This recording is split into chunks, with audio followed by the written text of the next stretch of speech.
See if you remember this. Quote, the organizations winning this battle aren't outbidding competitors. They're offering phased retirement programs, flexible scheduling, clear advancement pathways, and structured mentorship.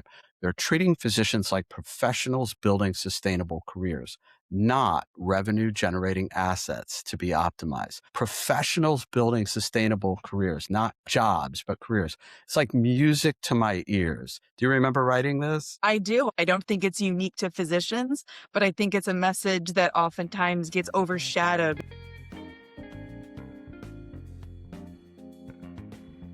Hello and welcome to the Fire Chief Podcast, the only podcast dedicated to the Chief Medical Officer. I am your host, Lee Scheinbart, and along with a fabulous team at the CMO Group, we bring you the most crucial conversations in healthcare and physician leadership.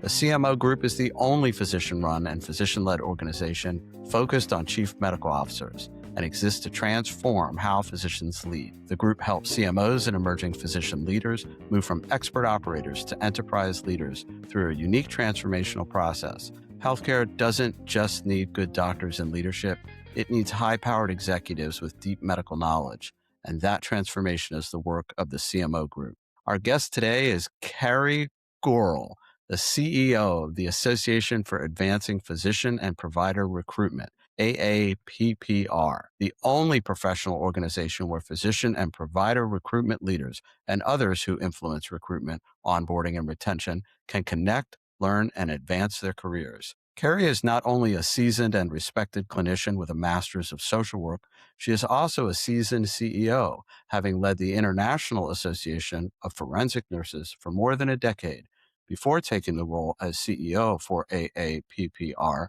and to lead it for the past decade. For those who do not know, forensic nursing is a highly specialized field at the intersection of healthcare and the criminal justice system, where registered nurses provide trauma-informed care to victims of violence, abuse, and trauma while collecting legal evidence. Carrie, welcome to the show. Oh, thank you so much for having me. Our pleasure. You have such an incredible background within the domains of social work, the work with trauma-informed care, your work in criminal justice, and now you oversee a large organization literally focused on advancing the mission of how to effectively recruit and retain physicians and other providers. And as I shared with you a moment ago, we've been spending a lot of time on this topic lately, and I know you have some key insights. So we'll get into the questions in just a moment, okay? Okay. You caught my attention a couple of months ago about recruiting in healthcare when you posted this comment online, and I absolutely fell in love with it, and I'm going to read it for the audience. See if you remember this. Quote, the organizations winning this battle aren't outbidding competitors.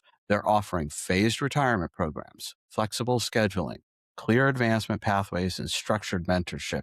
They're treating physicians like professionals building sustainable careers, not revenue generating assets to be optimized. Professionals building sustainable careers, not jobs, but careers. It's like music to my ears. Do you remember writing this? I do. And I think I try to share this message often. I don't think it's unique to physicians, but I think it's a message that oftentimes gets overshadowed because the work of physicians is so often, it's not their own, it's everybody's.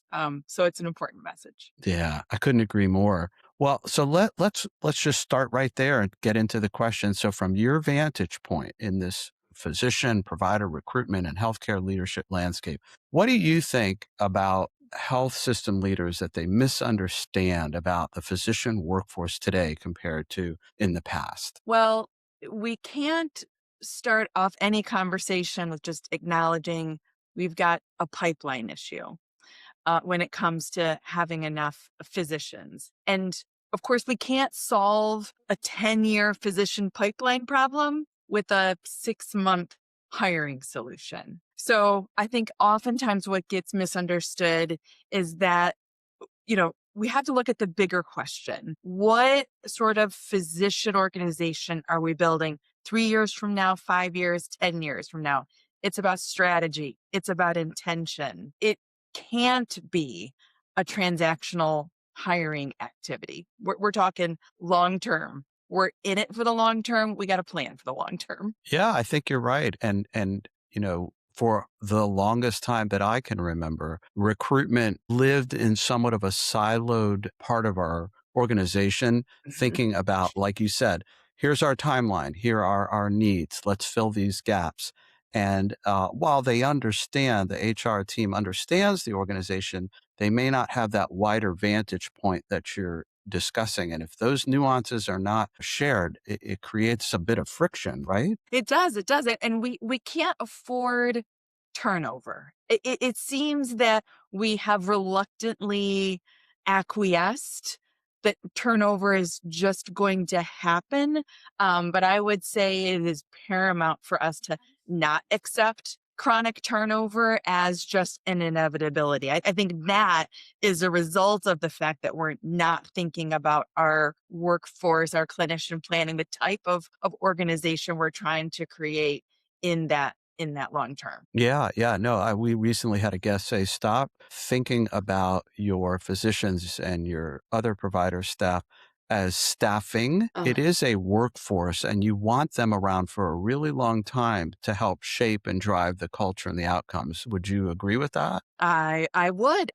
In any organization, right? Again, it's not unique to physicians. I think it's just oftentimes overlooked when it comes to physicians that this is about building culture and sustainability. I mean, patients don't want their physicians to change Right. every 3 years. I mean, this is a system that will thrive on stability. Yeah, yeah. You couldn't have stated that more clearly. Patients, no matter what we think about the modern era, still want a relationship, lasting, No. long-term relationship. And that is part of human nature to feel safe and secure.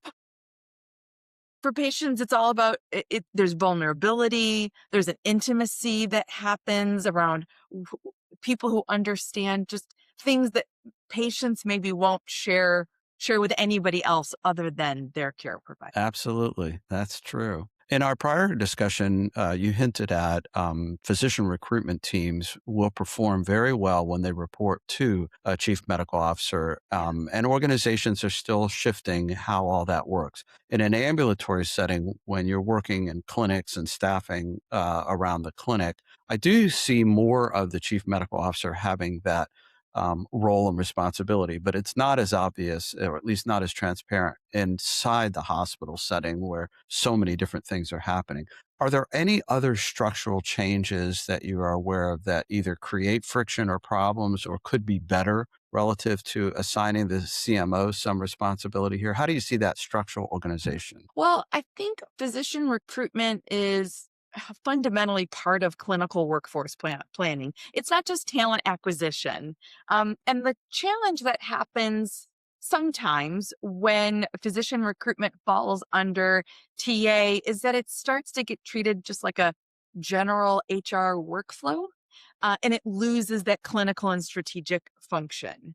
There's also something to be said about when physician recruitment leaders are closely connected to the CMO or to other clinical leaders, they're just going to be able to recruit better, understanding what is needed clinically, understanding a department, a physician culture within that department. I mean, there are so many things that don't appear on a job description. There are also so many things that don't appear on a physician's CV.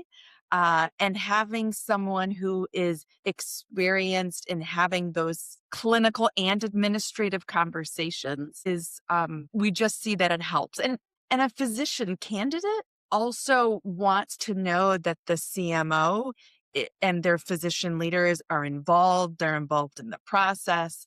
And that doesn't seem to happen when there's a big disconnect. So even if a physician recruitment department has been moved to fall under TA, which, we're slowly still starting to still see that trend as organizations are trying to reduce their own internal silos and communication challenges. There still needs to be a line for physician recruitment to that CMO. It's almost to the point of I don't care where they report to, keep that line to the chief medical or other clinical leaders, keep that line strong. Yeah, I often will share with aspiring and emerging physician leaders, you are the doctor's doctor, and Mm. never forget that. And you are always on stage relative to the other doctors. They want to know you, see you, hear from you. They don't want you all day, every day because they have patients to take care of. Right. but the door has to be open. Your cell phone number has to be shared. And there are different ways to get to know the different folks in your organization, but it is an imperative. And I'm hearing you say a very similar theme. When I first started, when I was a CMO, the role of the CMO in onboarding was not Mm. very well understood. I wonder if you have any thoughts about at the very beginning. So now that the talent team has begun to source the right individual, how does that onboarding experience shape the relationship between the physician and the CMO in the organization? Something that we'd like to say in recruitment is that onboarding begins with recruitment. And that certainly our candidates are assessing us and our organization from that initial connection point. Could they find us? Could they find out where to apply? Were we responsive? What was our own behavior like in that process? So when it comes to onboarding, candidates want to see that the CMO is visible, that they're active from the start. Because what it does, and I think this, our audience knows this, right? It tells the candidate that leadership truly has influence inside the organization. Um, Yeah.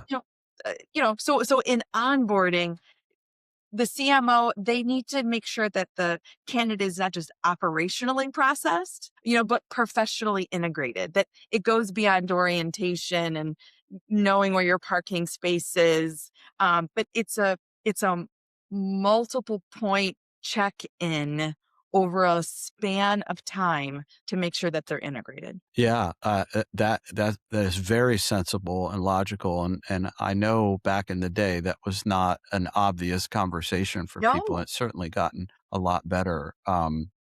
So for some of our listeners, they may not be all that familiar with the notion, and obviously it depends on the size of the organization, but a medium-sized health system or hospital organization will have HR, just many, many, many functions. Yes. And then within that, we've talked about talent acquisition, which is the getting people to our organization, like you said, from the very first minute where we accessible, where we're responsive to your needs, did we explain ourselves and brought you in? But then there's this whole external search firm universe. And I wonder if you have experienced some misconceptions and maybe help our listeners understand the capabilities of what's in house and what's external, and maybe the role that you and your organization play in all of that. Well, I will say, I have worked with consultants for many years on a multitude of things. And one thing that I know firsthand is that I cannot outsource someone else to do my strategy. Um, Yeah. and so, I mean, there are certainly people I will hire to help me build or complement or help me understand a strategy better. Perhaps I'll even hire different people to help me execute pieces of it. But I think what the audience needs to understand is that y- we as the organization need to have our own internal strategy, and that our partners, our external partners, are there to enhance it, are there to extend it, but they're not to do it all for us. And I think that's oftentimes what happens with search firms, especially with organizations who are perhaps young or immature in their recruitment strategy, who haven't yet adopted and seen like this is a longer workforce planning. And so there's sort of two camps. There are the camps that have a strong in-house recruitment function, and they need to occasionally extend their reach and are going to partner with an external firm. Then there are those organizations who don't have any staff, who don't have a strategy, and they end up outsourcing the entire piece of it. One mistake I often hear is that um, it's thought to be that the hard searches automatically require outside help. And when I hear that, usually it means the organization just hasn't invested enough in their internal recruitment function. They're largely doing the same thing, except you're now paying 3 times, 4 times as much to have someone dedicated to that one particular search. The pool of candidates is the pool of candidates. And it's just who has the time and the resources to sort of work that pool, but who also knows the bigger strategy of your organization and can communicate that and make sure that it, not just in the identification and initial interview, but in the entire process along the way, including onboarding and including that engagement with the CMO and other position leaders, that's still going to be your in-house team. Let me just pause there because I can. Oh, yeah. Well, you don't have to. My light bulbs are going off. I'm having all these epiphanies when I think about the universe that I used to live in. The most important message that I would translate to our listeners from what you just said is you may have to outsource just simply because of resource constraints. But what you miss in that translation, if you will, is extending your culture's mission, your organizational feel about things, what it is you really want to impart to the physicians and other providers that you're recruiting. And so if you do outsource, if that is just a requirement of how you're structured, please, please, please make sure that those teams reflect who you are and what you're about, because a lot will get lost in translation if the candidate can't feel what that organization is all about and they just feel a workflow or a process because it's an intermediary. I'm curious about your reaction to those statements. In agreement. And I would add, if the decision is made to hire a firm, please, please, please ensure that they are connected and partnered with your in-house team. Your in-house team has a lot of experience working with a variety of external partners. They, because of the AAPPR membership, are also connected to a wide group of people who have had their own experiences. And different firms have different niche markets, areas where they can be more successful than others. And I think the in-house world really understands that it's not a replacement. It's a yes and, Yeah. like they say in improv. Yeah, I love that. It's a yes and. And then the other side of this entire equation is sometimes organizations default to old behaviors or less than best practice, where we'll talk about physicians, especially being treated as somewhat of a commodity. I can just hire these people to fill in these gaps in our recruitment plan. But when physicians feel that way, either when they're recruited or within their organization, I'm wondering if you've heard from colleagues in this universe what that looks and feels like and how that translates. Oh, yeah, yeah. I hear it consistently from members. When a physician feels like a commodity, it just weakens the entire organization, right? They show up, but they're not engaged. They feel like a widget, an asset. And I don't know that any person, a part of any organization, wants to feel like a thing. So, when treated like a commodity, like we know it's going to be less likely to invest in governance, mentorship, innovation, culture building, which are all the things that attract candidates to our organization. So it is a vicious cycle if you don't break that one before disengagement really just becomes a retention problem. And then this is again where you have that churn. We've mentioned on previous conversations that, when it comes to physician, it's not all about compensation. And we find this as well. Physicians are looking for the right schedule for their family, for their work, for their lifestyle.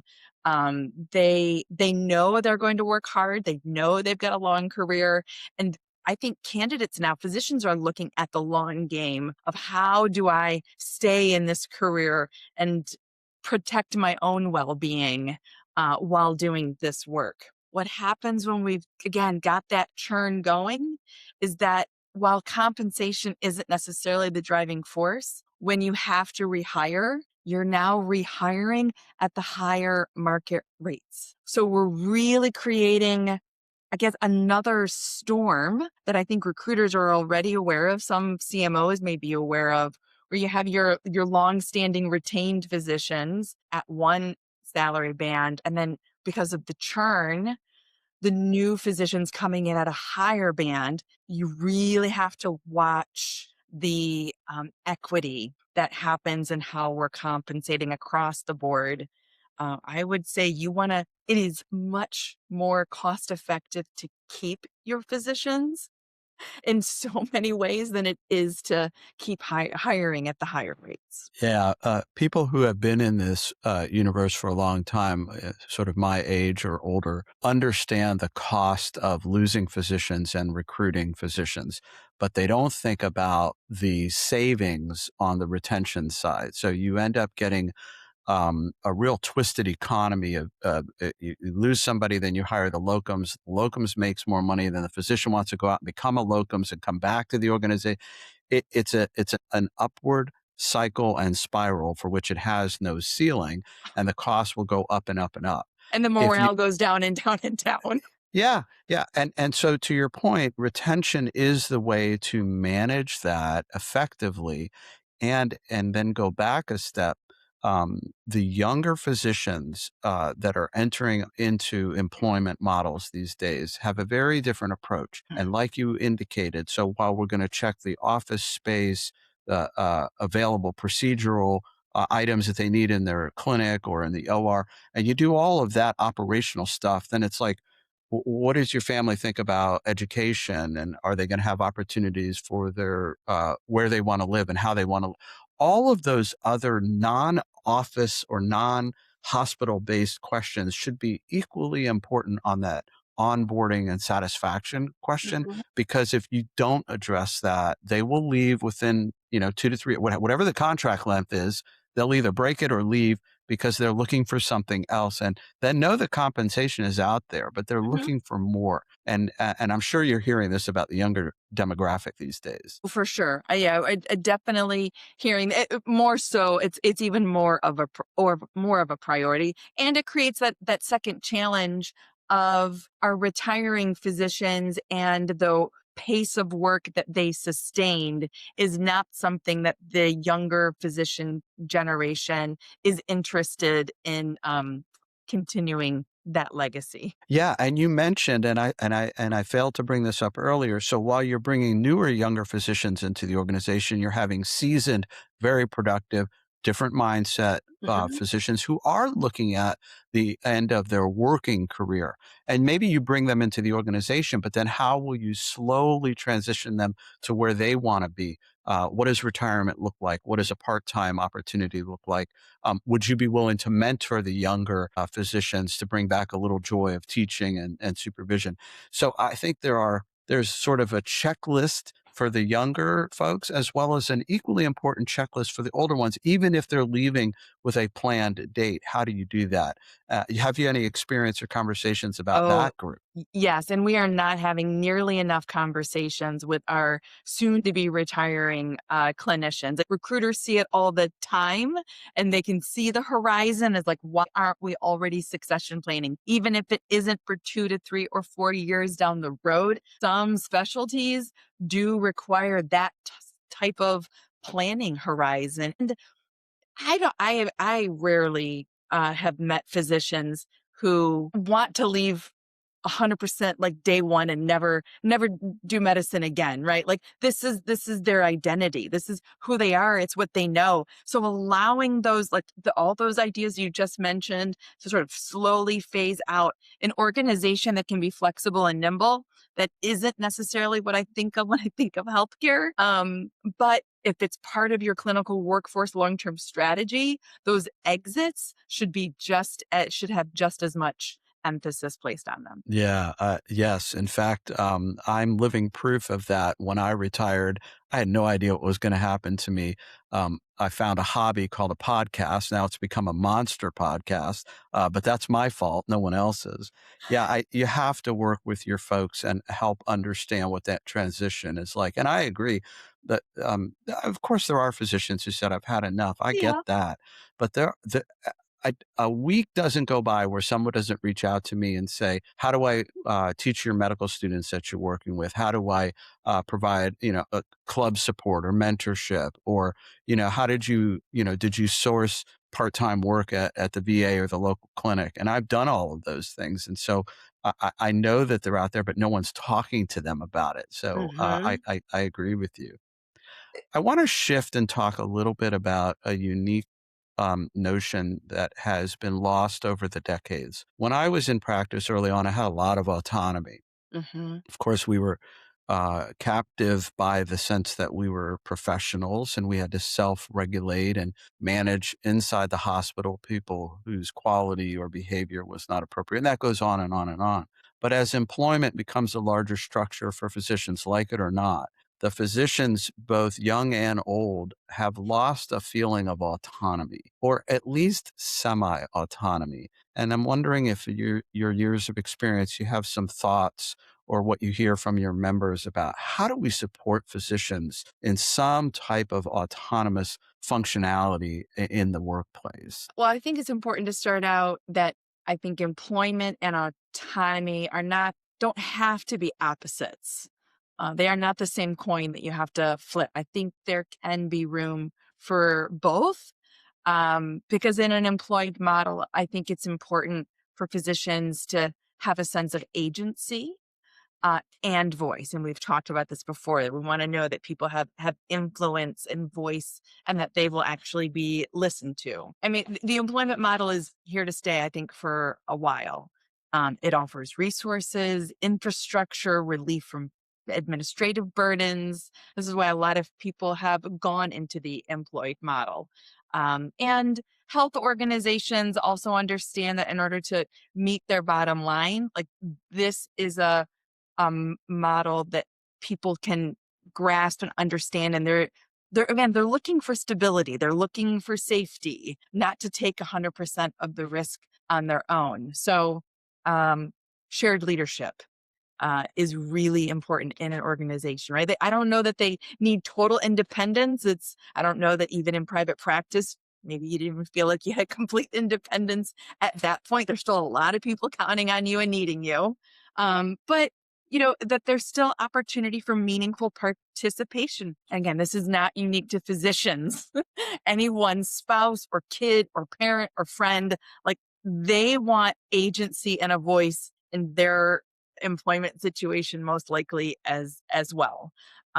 So as long as there's pathways for physicians, I think that organizations can thread this needle with again with some intention. On two ends of the spectrum, and you know this as well as anyone, there are organizations where physicians, as well as administrators and other members, don't feel comfortable talking up.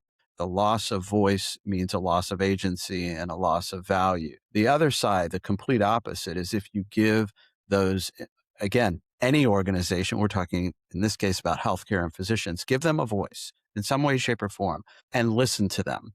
Yeah, Um, leaders need to believe this themselves, right? Because leaders will tank this as quickly, much quicker than they can build this. They really need to embody this as a philosophy in order for this to work. And I will say, when it doesn't, it is a failure of leadership. Yeah, as we study and do our research internally in our organization around leadership development, when you listen to people, they feel valued, they feel their worth go up, they gain a sense of autonomy and agency, not necessarily with decision making, but the value that they as a person bring to the organization. It's Mhm. critically important. And yes, it starts with the leaders. It starts at the very top, and all of what I think we're dancing around, you and I, is what culture looks and feels like. And if you don't embrace the notion of listening to people, supporting them, giving them some voice, you're not going to have the optimal culture. And you're going to go back to that attrition issue that we started with. For many other reasons, people leave organizations,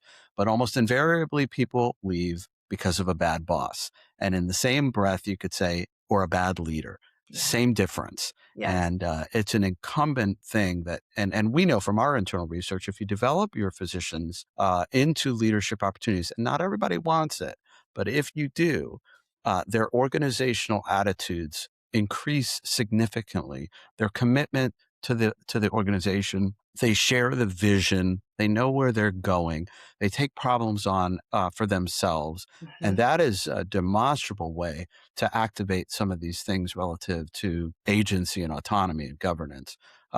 Any thoughts about that? Well, I will just add, I think that builds loyalty and that builds trust. And if you have loyalty and trust in an organization, regardless of the reason why a physician may leave in the future, they can still be a brand advocate for you. They can still talk positively and recommend your organization to others. Like, not every exit has to be a negative one.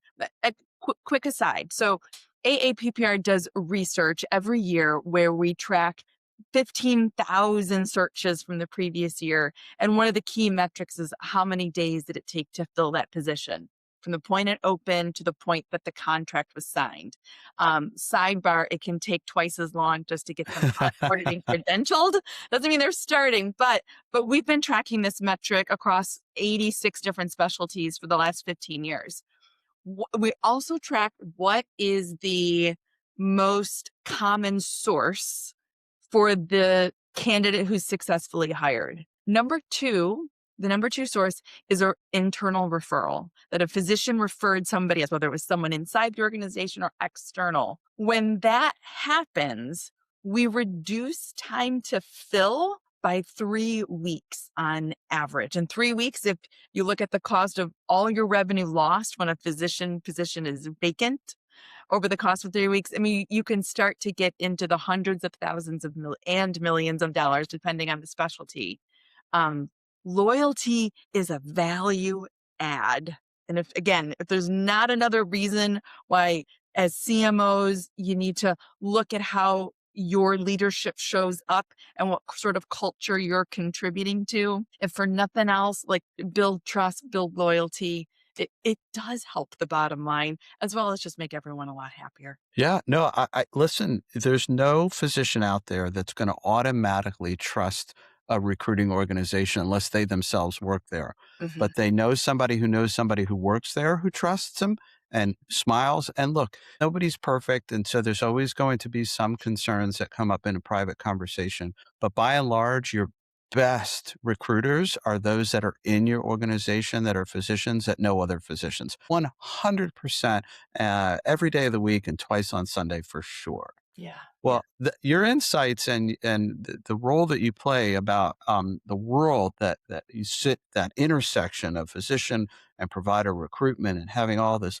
knowledge that you have, this has really been very important, I know, for myself and for the listeners.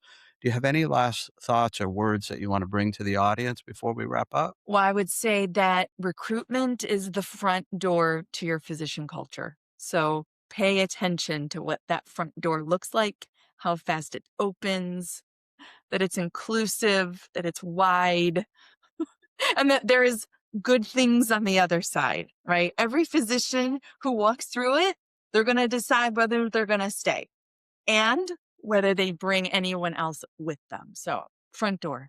I love it. Now you want me to run. I feel like running home and painting my front door with a new color and opening it. But then I might have some, transient people just stopping in to say hello. So I've got that on my mind. Anyway, that's a beautiful analogy, and I think it works exceptionally well.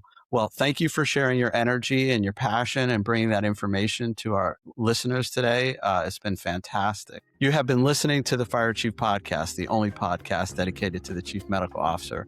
You want to learn more about how to think differently about your workforce, about recruitment, about retention, to create sustainable careers both in and out of your organization with your people, then contact Carrie on LinkedIn. That's how I connected with her, and it has been a fabulous connection so far. You want to learn more about transforming your own career and becoming a CMO, then connect with me and I'll set you up with the CMO group and everything you need to lead in healthcare. I love talking with CEOs and CMOs from all over the world. So please get out there, develop your recruitment strategy, your clarity, your culture, open up that front door, set your people up for success. But remember, whatever you do, look out for yourself, be careful, and be good to others.